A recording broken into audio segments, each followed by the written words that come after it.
I think in my world, Vice President of Education is probably one of the most important, if not the most important job in a Toastmasters club. Because remember, people come to us with a need, and that need is to get knowledge and experience. And we're responsible for planning and organizing the program that meets that need. Let's see if I can give them a thing to do. Why do we do this?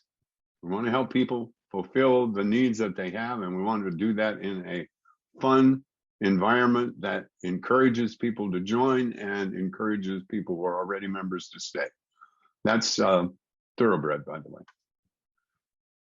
I think we have 5 key functions to fill.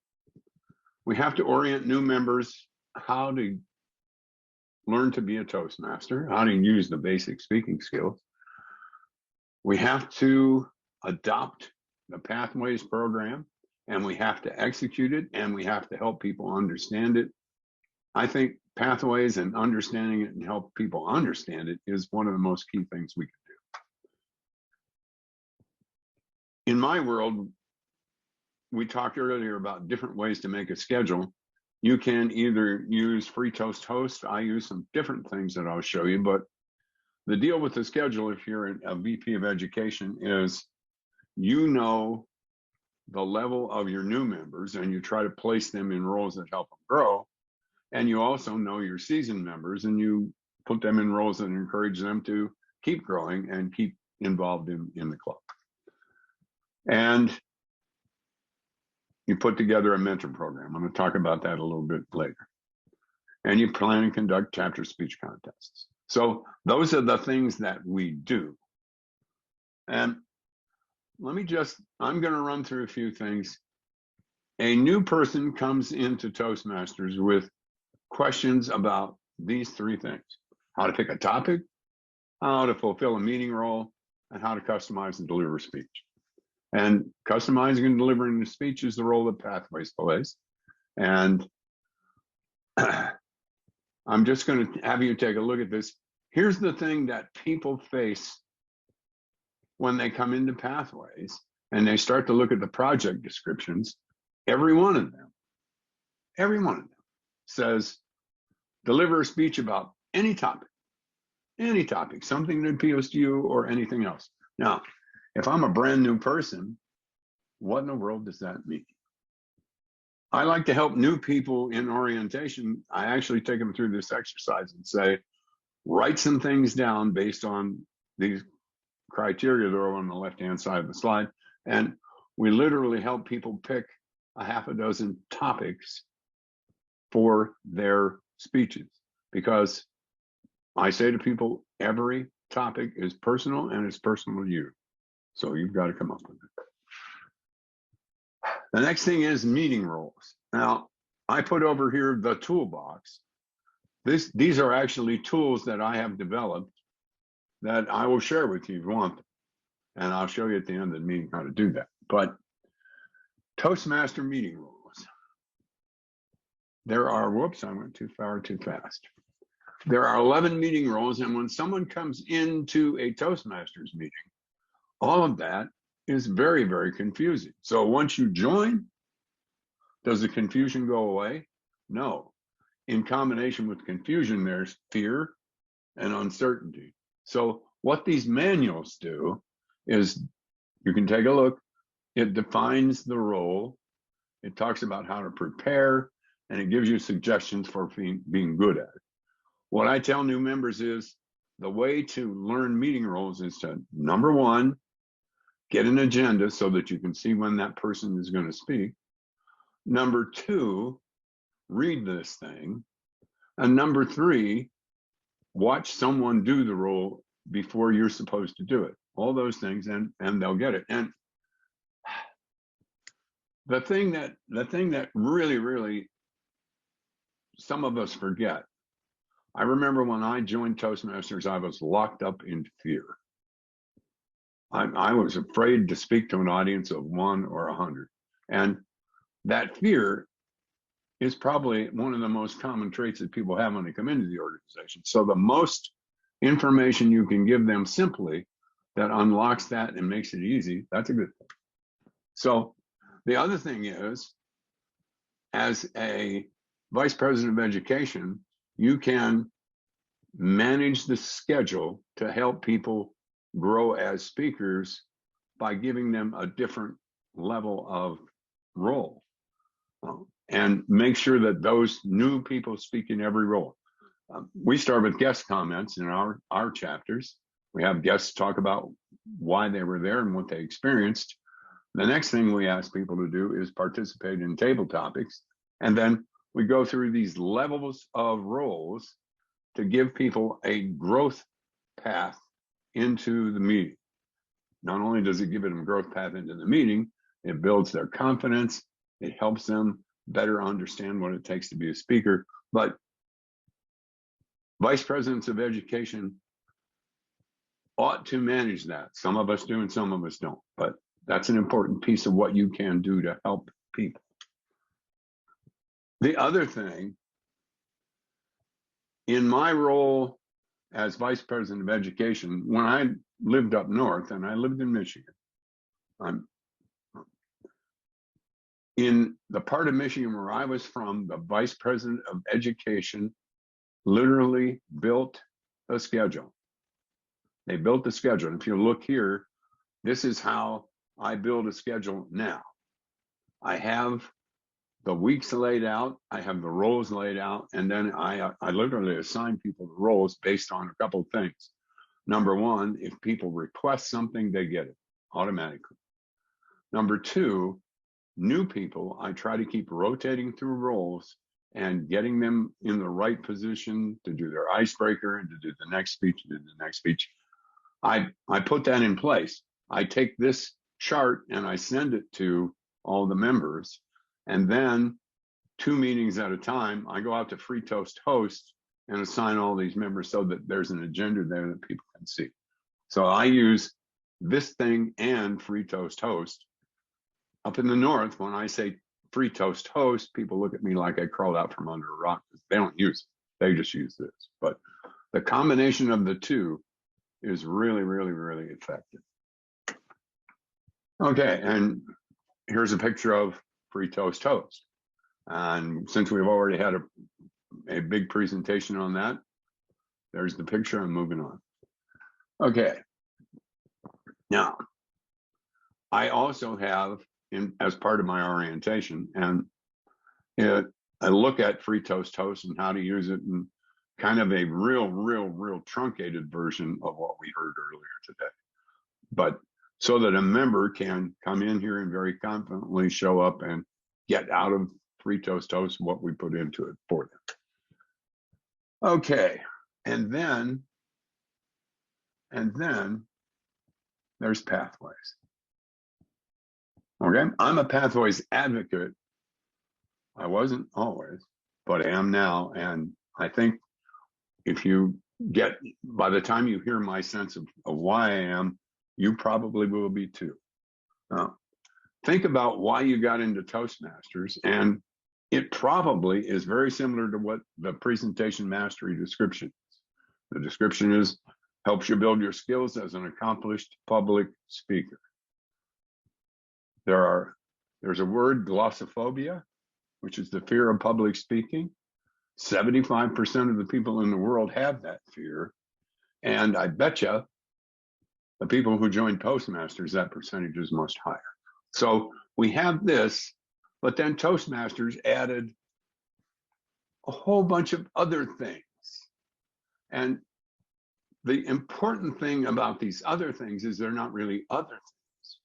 They're different focuses on the same set of skills. If you look at them and you look at these brief descriptions, there's talk about communicating, there's talk about speaking, there's talk about being effective as a communicator and a leader. All those things are versions of the main reason people got into Toastmasters.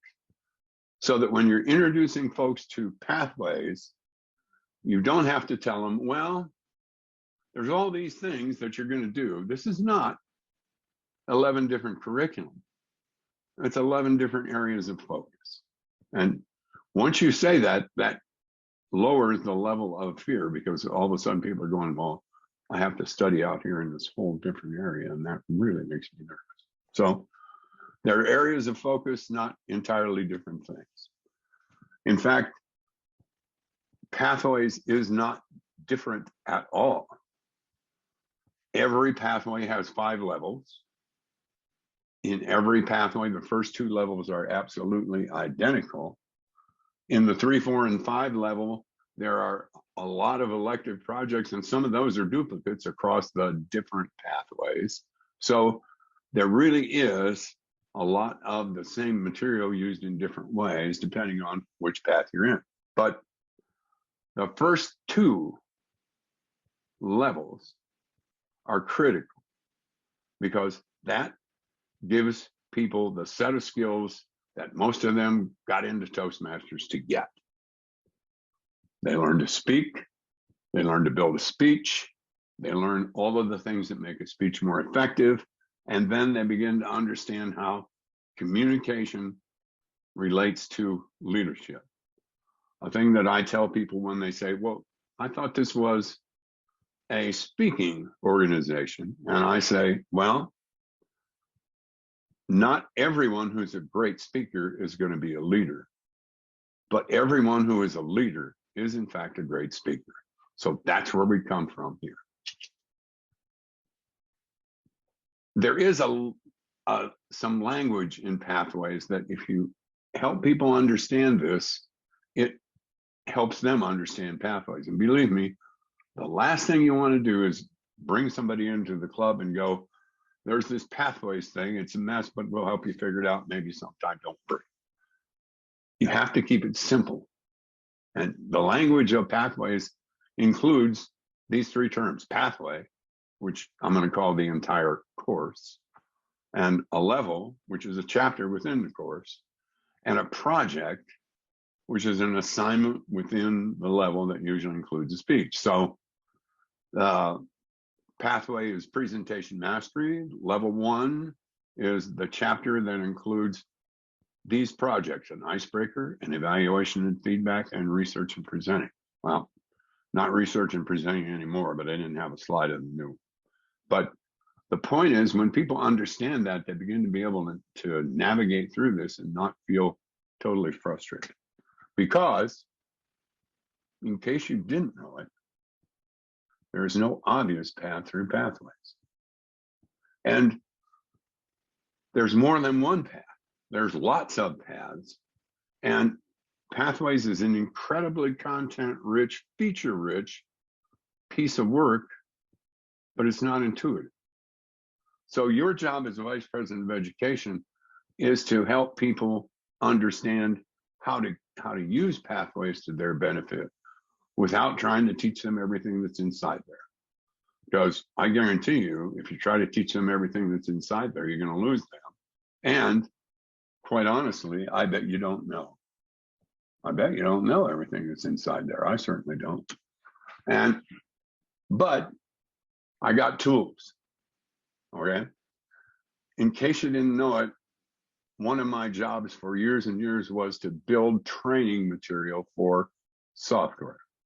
So I built this step-by-step navigation manual that basically takes people through a simple path that teaches them 2 things. Number 1, how to pick a path. Number 2, how to work in that path. And this navigation manual is available to you at no charge, but there's something you have to do that I'll show you at the end in order to get that. Okay, but I start with basic things: how to log in, where to go, and what to do. And this stuff, if you've worked at all in pathways, you know there's an incredible amount of information here. There's just an incredible amount of information. In fact, if you printed the material for just the icebreaker, the material that's in here, it's a 29-page manual. Now, I like to tell people, this is not a book that you read. This is an information library. And once you figure out what you're going to need to finish your project, then you can select the pieces of the library that make sense to you.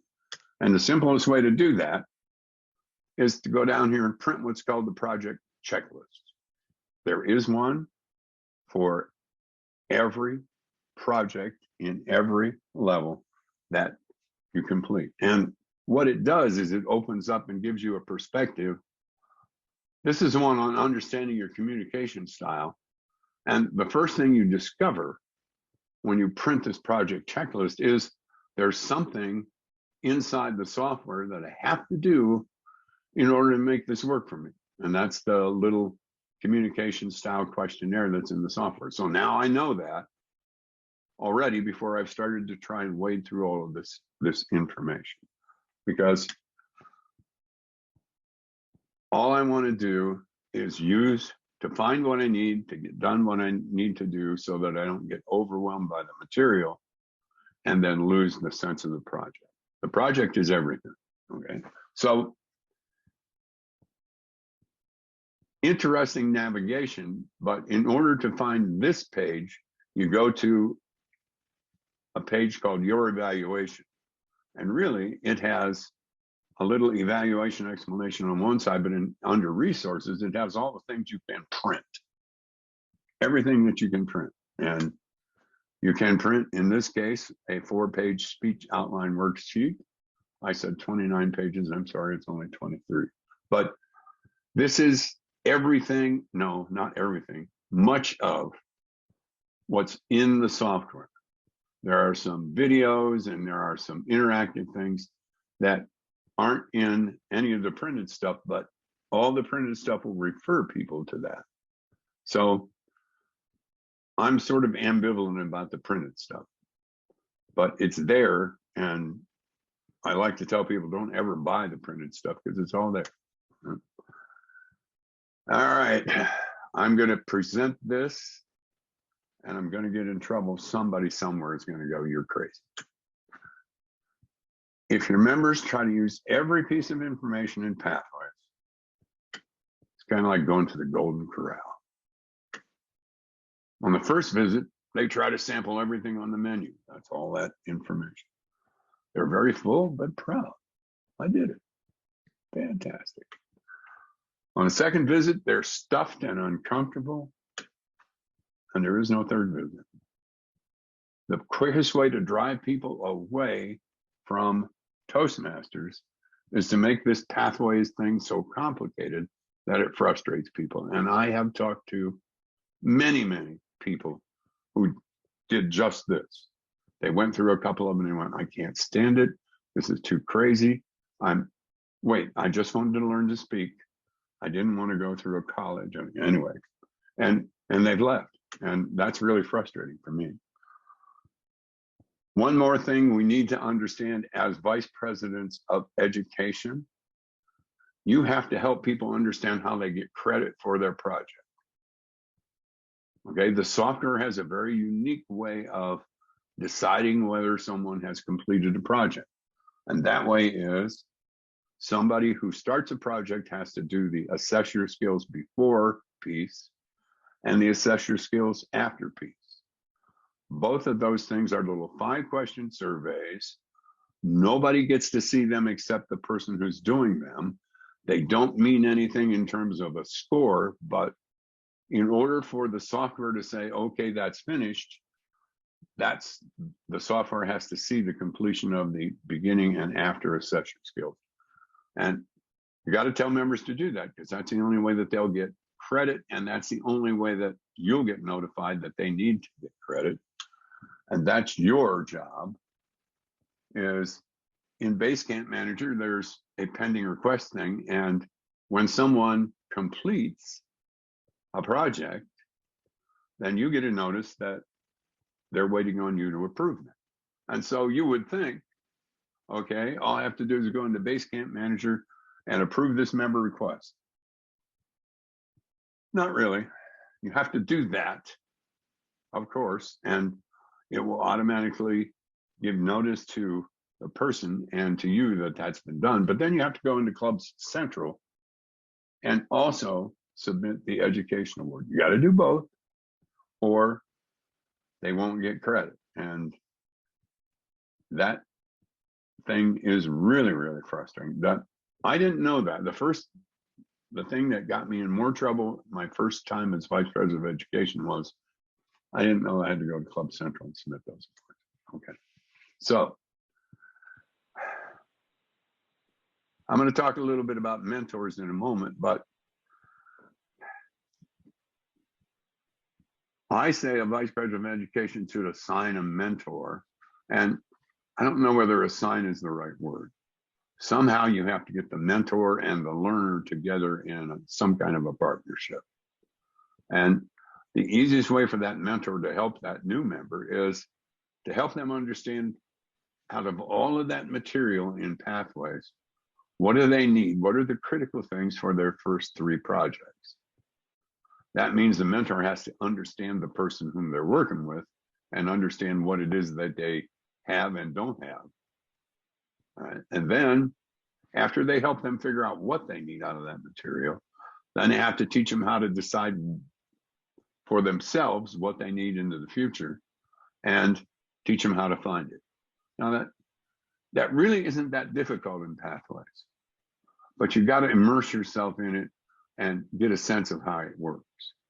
There is an official Pathways mentor program. And here's the definition. And I'm not going to bore you by reading it, but it's a definition that uses all of the terms that we're used to in Toastmasters language. And then to become a Pathways member, right? These are some critical things that you really need to. You have to be in good standing for 6 months. You have to have completed an entire path. Let me go back. You'd have to have completed an entire path. You have to have completed the mentorship training, and you've got to commit to 6 months. Okay, couple of things. Where in the world is the membership training? How do you learn to be a mentor? And I'm going to get to that in a minute, but I'm going to say this. If you wait for members to complete an entire path before they can mentor somebody, you're going to have a very, very long, frustrating experience. Here's what I say. I don't care if you're a certified mentor. What I do care is if you've gone through the material, because in a minute, I'll show you the material. The material is very good. And I'll let you mentor once you've gone through the material. I don't care how much completion you've done, because we can't wait. Okay. Now, how do you find the Pathways mentoring program? Well, you don't. You can't even see the program. Can't see it out there in the, all the material. Can't see it until you've completed level 1 and level 2 in the same pathway. Okay, not in different, but in one single pathway, 2 levels. And then the mentor program appears as a link in your supplemental reading box. The supplemental reading box is down below all of the curriculum. And all right. When you open the link in the supplemental reading thing, you get what's on the right-hand side of this page. You get a Pathways mentor program that looks like a level. And it goes right into your curriculum. I happen to have 3 pathways, don't ask why. But now I have Pathways mentoring program in there because I clicked on the link in the suggested reading, and it no longer appears in the suggested reading. It's gone. When I click on it, I get this mentoring program as a level, and then I couldn't get back to it if I didn't have this already. And what happens, and this happens occasionally in Pathways, there'll be a link to something and you'll get something else and you won't be able to go back and recreate that. But here we are, and here's the program. Folks, the information that's in here is incredibly good. It's incredibly simple to follow, and it really, really prepares people to be a mentor. According to Pathways, I'm not allowed to be a mentor until I've completed the entire path, but I guarantee you, once someone has gone through this information, you'll have a better mentor than you've ever had using the old program. This stuff is just tremendous. And it's hidden. I had to ask somebody in Toastmasters International, where is this mentoring stuff? So I couldn't find it. And they told me, and now I've told you, so it's not a secret anymore. Okay. In mentoring, I think you can't do this on your own. I think the officer team of your club knows the members better than you do by yourself, and they can help decide who should be the mentors and to whom they should be mentored. Right. And when you start this, I'd talk to your area director or division director somewhere. There's a chapter who does this really well. And you want to find that chapter and at least go and talk to them and find out how they do what they do. Because of all the things we do in Toastmasters, this is probably the most critical, but this is the one that gets the least amount of attention. All right. And I say that use the mentor program that's in Pathways to train your mentors. And I don't know how to say this. Well, I do know how to say it. Only use members who are Pathways supportive and knowledgeable. In the world of we used to, put that away. Because there is no used to someone who comes into your club. You cannot say, well, we used to do this, but now we do this. They don't care. All they want to know is, what do I need to do to get the most out of my time and energy as I join this club voluntarily to learn to be a better speaker. It's not that complicated, but we sometimes feel ourselves all tangled up in what used to be and what's now. Okay, I'm going to speak briefly about speech contests, but probably everybody in this room is better at doing speech contests than I, because where I came from in Michigan, the 2 or 3 clubs that I was involved with, nobody ever went to a contest. So I have lack of familiarity with contests, although I'm gonna run one in February. So, but the deal with contests is the rules are critical. The other deal with contests is the rules change. I mean, they may not change hugely, but if you're running a contest in your club, you have to make sure you follow these rules, because there's nothing worse than to have someone win a contest in your club and go to the next level and have them be disqualified because they didn't do something at the club level that was right.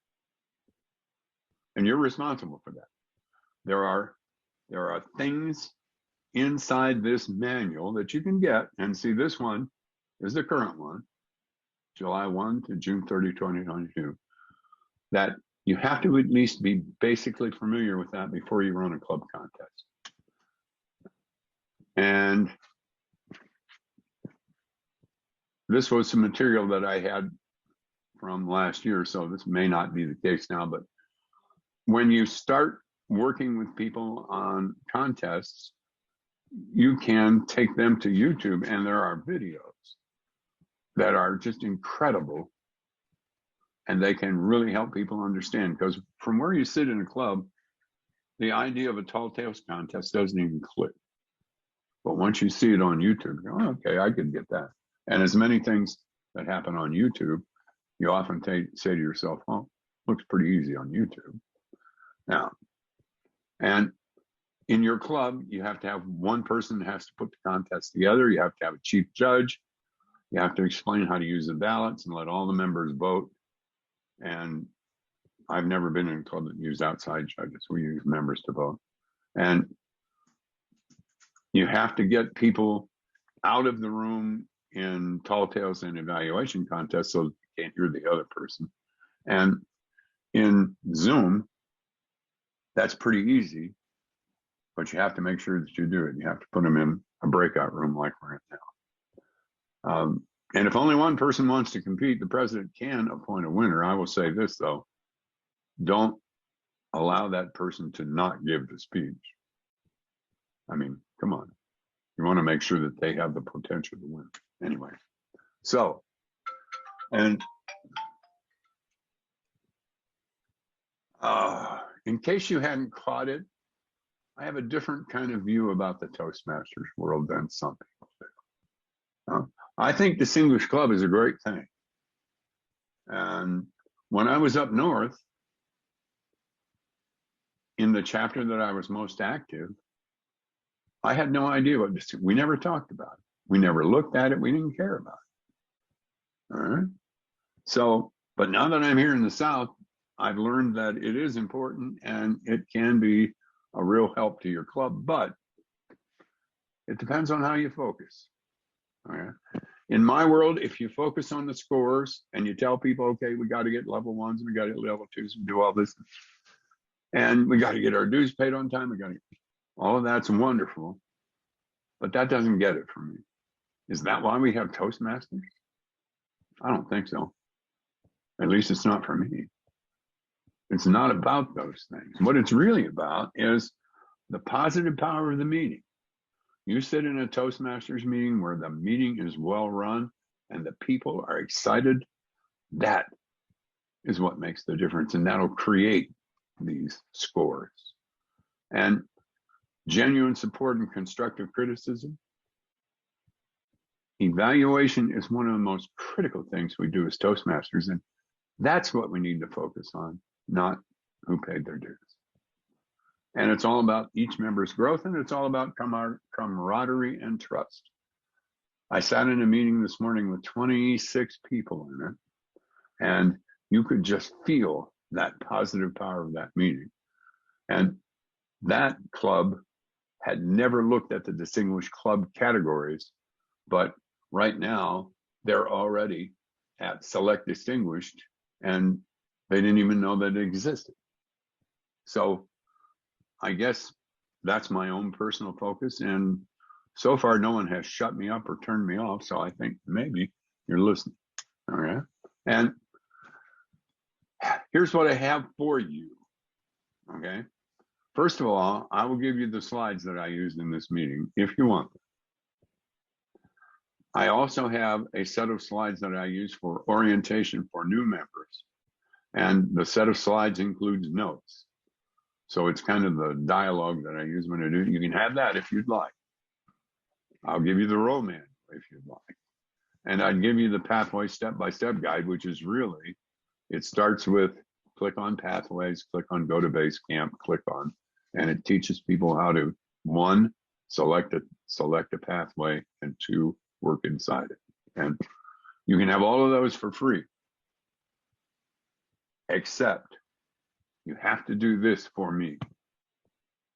Here I am, and I'm sitting and I'm talking, and I'm just enjoying listening to myself because I've been a Toastmaster for a long time and I'm kind of used to it. But really, here's what I want to know from you. And do not spare me. You know, you don't have to be nice to me. I really don't care about that. But I do care about how well I delivered this information to you, because this is the 6th time I've done it in 2 different districts. And I hope I get better every time I do it, but I don't unless you do this for me. Tell me that, was the material what you expected? Tell me, did I make good use of your time? Did my delivery help you understand the material, and what can I add to the training? If you do that, and you send me an email, and there's my email address, mencergroup@gmail.com, then I will send you any of this stuff that you want. You have to tell me what you want, but you have to give me feedback. For some of you, that'll be a joyful occasion. You know, boy, I can't wait to tell you some things, which is okay. And so, again, why do we do what we do? We do what we do to create this. Look at those people. They are into it and they are enjoying it, and it means something to them. And that's all we want to do. And the Vice President of Education, is the person who can best help make that happen.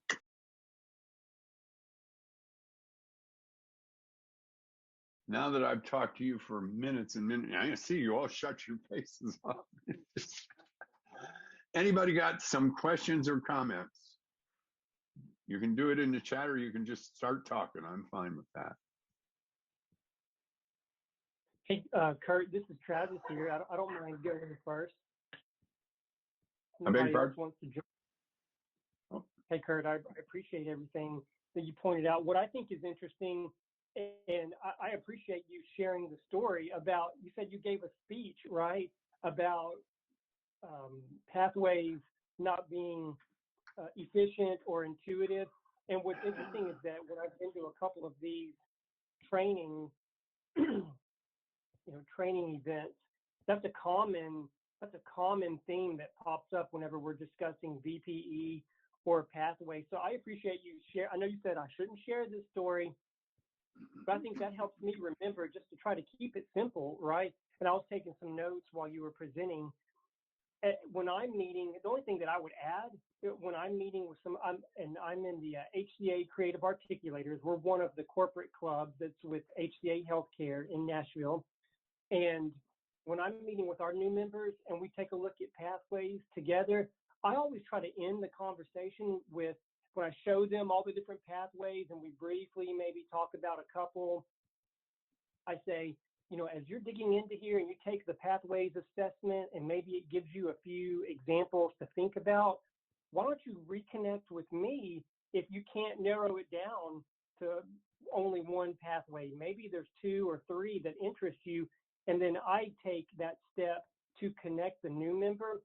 Hopefully, if we have a fellow Toastmaster in our club that is on a pathway that this new member is interested in, trying to connect them to somebody who is in that pathway, right? Because for me personally, I've only been in Toastmasters for 3 or 4 years, and I'm familiar with the innovative planning pathway and the strategic relationships. So those are the only ones that I have personal experience with, but helping another member connect to somebody who's currently in another pathway that may be of interest is something that I try to make a mental note of. So I'll just kind of throw that out there. And I would hope that maybe some other people in the breakout session might have some other ideas as well. Well, that's a great idea, though. I appreciate it. That's really, really good information. Anybody else got a comment or a question, or you want to throw something at me? Becky, I have a comment, Curt, and I appreciate very much that you led this particular presentation. I will go on record as saying the VPE is the workhorse of the club. I mean, it is the toughest job, and we all who have ever completed a year as a VPE will stand up and applaud anyone who does it more than once, because it is hard, because you do have a lot of everyone else's responsibility is laid at your doorstep. And that's true, because you've got to, number one, make the meetings very enjoyable, really good, fun meeting themes. And then you've got to watch out after everybody, make sure the agendas are done and all of those other things. So you're constantly doing things to help your club have a meeting. But I did want to share one thing that I feel like we have done at Metroplex, which got us over the hump of the pathways wall. And we were along when we had the books and we were doing the old version. Everybody was happy. And then we got into this thing that everybody had to be online and we had to get tech savvy. And then a lot of people were not happy. And so I think that what we did was to bridge that divide. When a new member came in, and I'm going to say that to anyone who has club members who are saying, I just don't get it. I'm not tech savvy. I can't figure this out. I don't know how to do pathways. Well, first of all, you're either going to do pathways or you're not going to do Toastmasters. You're going to be a fun club or you're going to do pathways. That's kind of it. But I have sat down with every one of our new members that have joined our club. And it's time consuming. I will give you that. But initially, our meeting is 1 hour. I have them share screens with me in WebEx, and they log in to Pathways. They log into the club website. They pick where they're going. And then we follow up with their first path, and I give them the Cliff Notes version. That's the old person kind of thing. Cliff Notes version. For path 1, you need the icebreaker. You need a redo of the icebreaker. You need to research a topic. You need to serve as an evaluator. Here's what you need to do. These are all of these things that these videos are showing you how to do. And when you break it down, it's kind of like when you have that big, huge task in front of you. And we always use that crazy term of how do you eat an elephant? One bite at a time, one path at a time, one little object at a time. And if you don't know how to log in, and you don't know how to get to a website, and you don't know how to sign up for the roles you need for the path, and you take all of that stuff that they don't know how to do and you fix it right then with them, you have leveled that playing field, and you've given them the confidence that they can finish going through that path. Yep.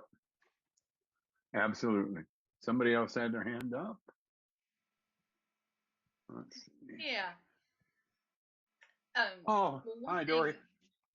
as the VPE, which I got thrown into it like a month or so after we got going, our original VPE developed some health issues, so I changed and went over to that instead of VPPR. But one thing that I've done is I have VP. We have control over the education system, so I've revamped our agenda. As you all were watching when Brian was scrolling through the agenda, I've added Wagmaster, which is combining the Wordmaster and Grammarian together.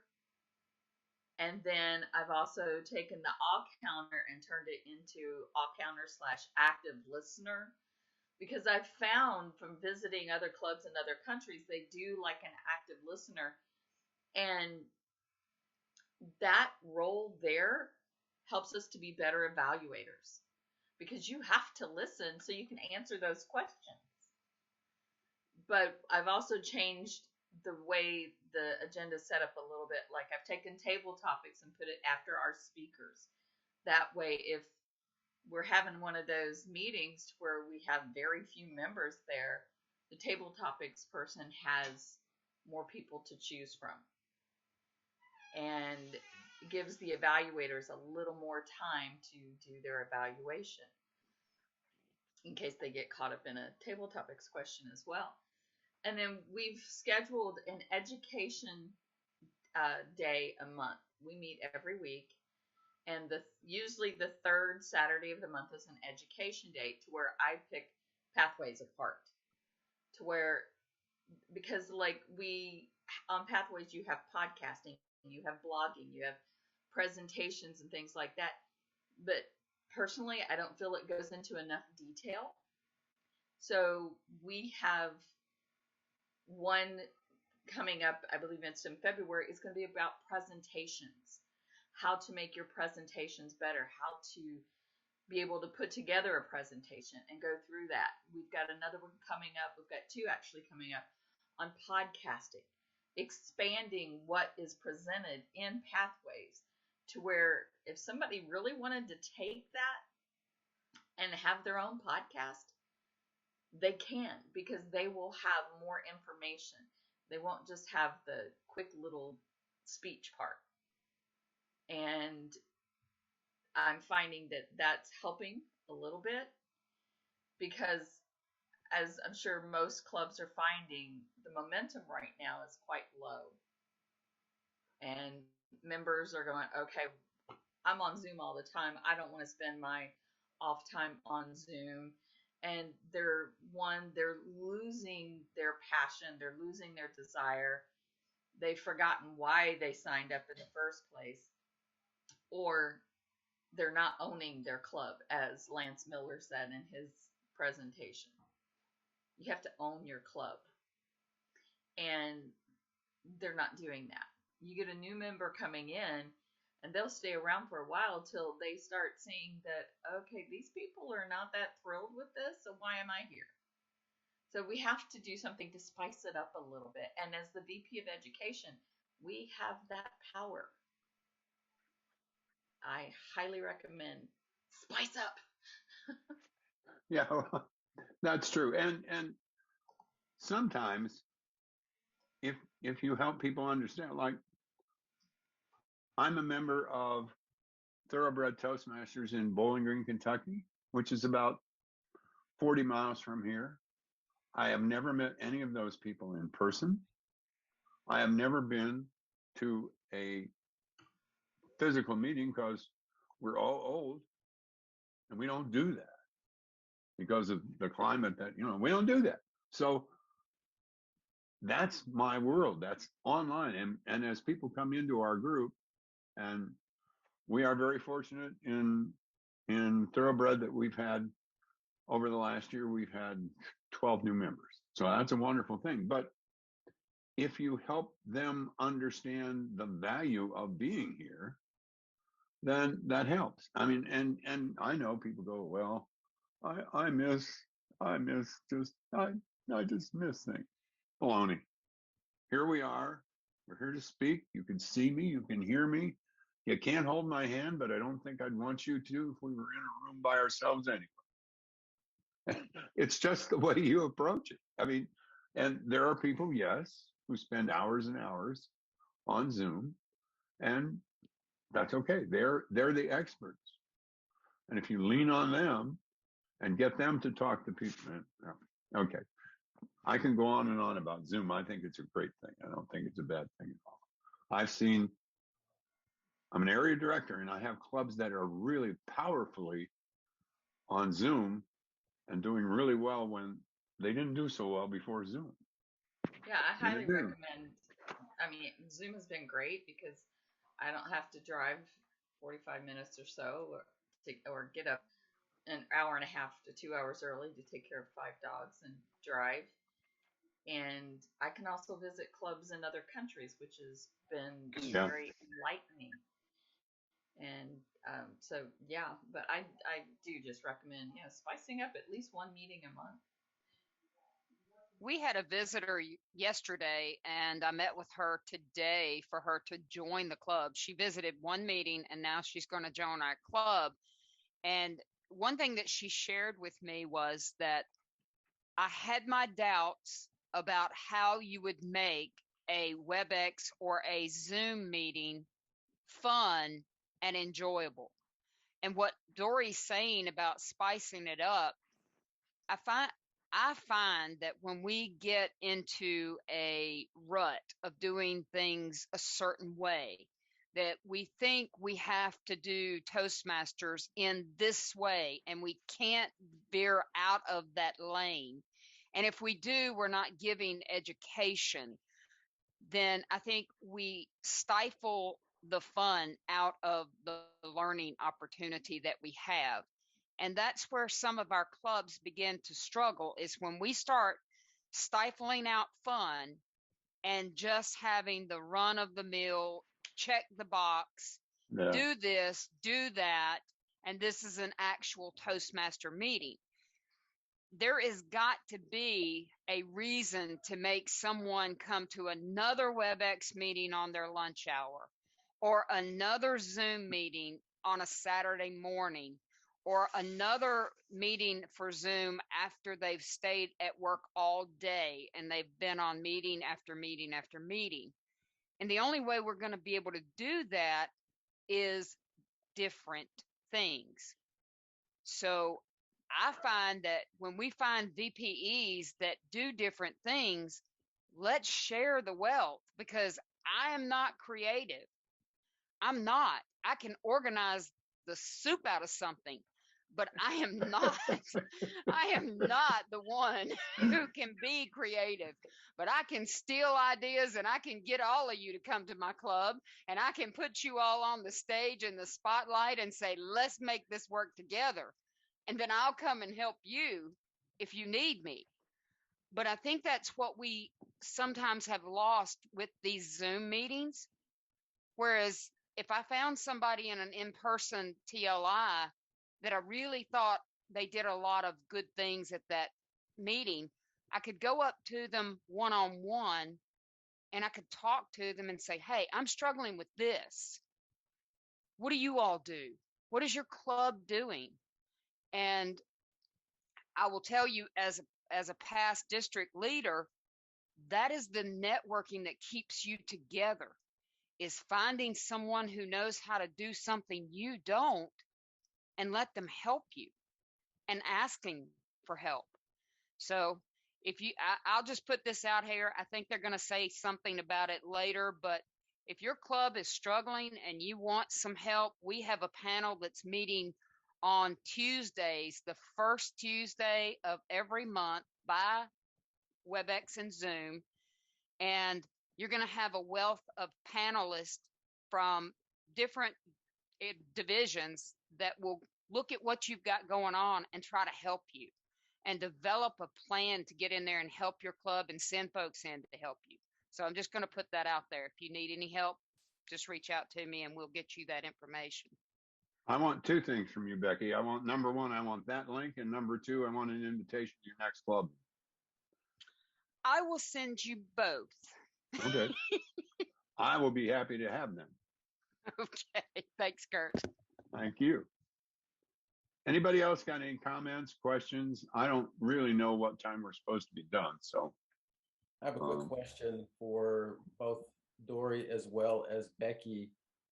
What kinds of, when you say spice up your meetings, what kind of things are you doing to spice your meetings up? Well, like I said, I'd taken and moved table topics to after the speakers. I've turned the word master and grammarian into one role, and we've added active listener or listener.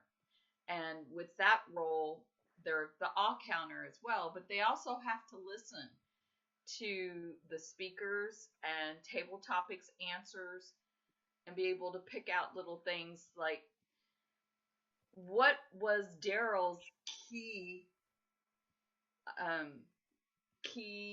wording in his speech? Or, and show my the toe. It was the big toe. And stuff to that effect, to help people pay more attention to the speakers and to the answers from the table topics people or the questions. And that seems to be picking up. People are going, oh, this is a cool role. Because when you're a better listener, you're a better evaluator. You can pay more attention. And then for the education sessions, we take the parts of like pathways. And then sometimes we don't even use the pathway. Like for December, it was about holiday etiquette, going to parties and how that one of the things that people don't do anymore is take a gift to the hostess when they go visit someone's house. And Michelle Holden presented that, and she did a fabulous job. And so on that Saturday, the presenter has 25 to 30 minutes to speak, and then a 10-minute question and answer period. I've taken pretty much all of the other roles except for timer out and stuff, and to that effect, which I'm going to be contacting you, Daryl, for one of the upcoming sessions. The one coming up in January is for people who are looking to new careers. It's new year, new career. And that will be presented by Lynn Blake and Michelle Holden. And that will be on the 22nd instead of the third Saturday. Then we'll have one on contest and how to evaluate and just different things, just helping people to learn more about stuff that they would like to learn. For us, we do a lot of different things. There is a running spreadsheet that the last few VPEs in our club have shared And just to go over some of the topics from 2021 that we used that were a little different. There is a app called Check a Day, and it's a really good app that gives you National Apple Pie Day or something like that, that you can pick your theme for your meetings. But we've done things. One that I thought was super fun is we had a progressive dinner, Toastmaster style, and we changed all of the meeting roles to Toastmaster was the host or hostess, Invocator was finger foods or appetizers and hors d'oeuvres, and then the grammarian was the salad, and speaker was the main course, table topics was the palate cleanser cheese, general evaluator was a second hostess, and then speech evaluator was the dessert, and presiding officer cleaned up the meeting with coffee. And so we've done things like that. We do a baseball theme meeting where we change up all of our roles to the actual roles of a baseball game. And then we've done things like, hey, do the time warp, and we go back a day in history and we will pick what was popular that day and we'll talk about things like that. Then we invited Teresa Dunbar in from the Parthenon. She does a fabulous table topics. And if you are a struggling club or you're tired or you just need a break, getting someone in for a full table topics meeting is an amazing vacation day for an officer. And letting them run that table topics. She does things like, she calls them fractured table topics. And she'll take either nursery rhymes or current TV show advertisements or certain things, and she'll break them in a way that you have to have a running story, or she'll put a nursery rhyme person from the Three Little Pigs on trial, asking for who is really the one that did this, like a clue type game. We've done the meeting thing with clue. We've done that. And then for one of our best things was October for Halloween, we did an interpretive reading event where we had 5 readers and we did nothing but reading holiday things that went with Halloween, ghosts and goblins. And then for Christmas, we did the same thing. And then we had interpretive reading evaluations. And those were super fun, but they were different and they didn't require a whole lot of work. But if you get someone who has a list of good topics that they've used for their meetings, ask them for them. I don't know of anybody on this planet in this Toastmaster organization that won't share with you. All you got to do is ask. That's true. Thank you both. Thank you, Becky. Thank you, Dory. Anybody else have something they'd like to contribute? We have about 4 minutes before we get kicked back into the main room. So if anybody want to, those of you who have been really quiet, you're allowed to talk. Now, if you don't, I will, and you'll soon learn that I should. Well, Curt, I'll interrupt real quick and ask a quick question. What ideas are you guys doing to share the progress of the members in your club through their pathways at each meeting? We don't do it each meeting. We do a recognition in the Invocator spot on the first meeting of every month. I do a PowerPoint presentation with the anniversaries to Toastmasters, anniversaries to the club. We also have, because Pathways doesn't do a really good job of motivating people to sign up for meeting roles. It does a really good job about speaking roles, but it doesn't give you a really good job of everybody come and fulfill a meeting role so that everybody can speak. It doesn't do a great job with that. So we adopted and stole the idea from another HCA club, and we use what we call a full circle, and we give out the full circle awards. When you get every meeting role completed, we will send you a coaster that has full circle on it.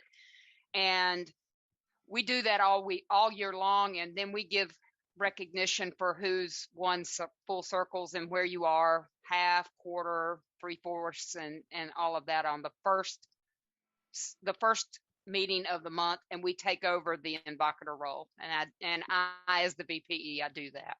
And we do ours on the education day where we have the presenter.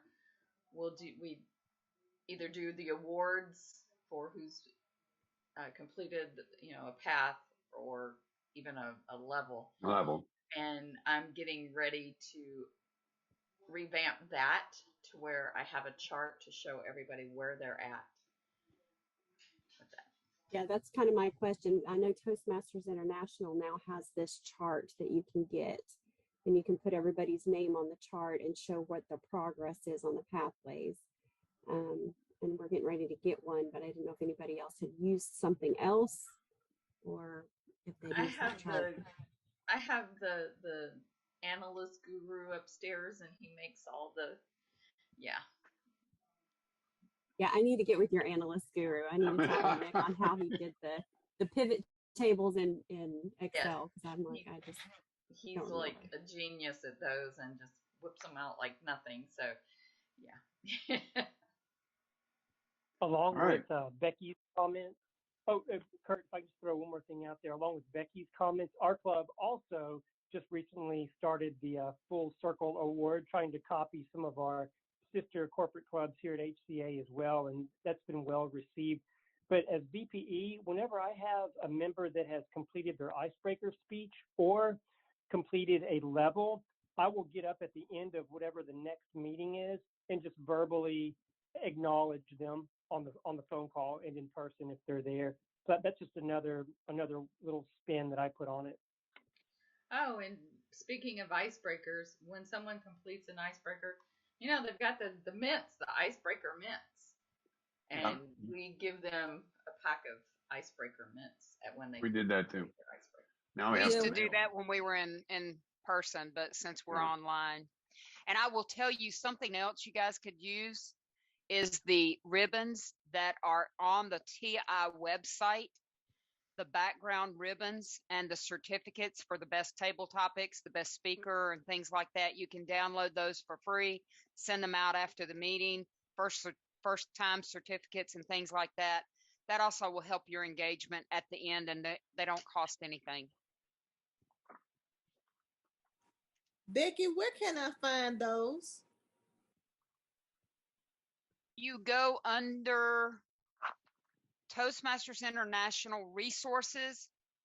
There is a section that has online meetings, and it has online meeting resources, and it has some backgrounds, but really what they are, some of them are PowerPoints. And if you don't find what you want, I've downloaded most of them. So just email me. And I'm going to put my email address in here for you guys. It's really simple. First, last name @gmail. Thank you. But I'm happy to send anything I have to anybody. Yeah, and if anybody wants anything from me, you can always email me, or when we get back to the main room, since we're getting out of here at 7, I'll put my email in the chat and just let me know, and I will. Yeah. Great.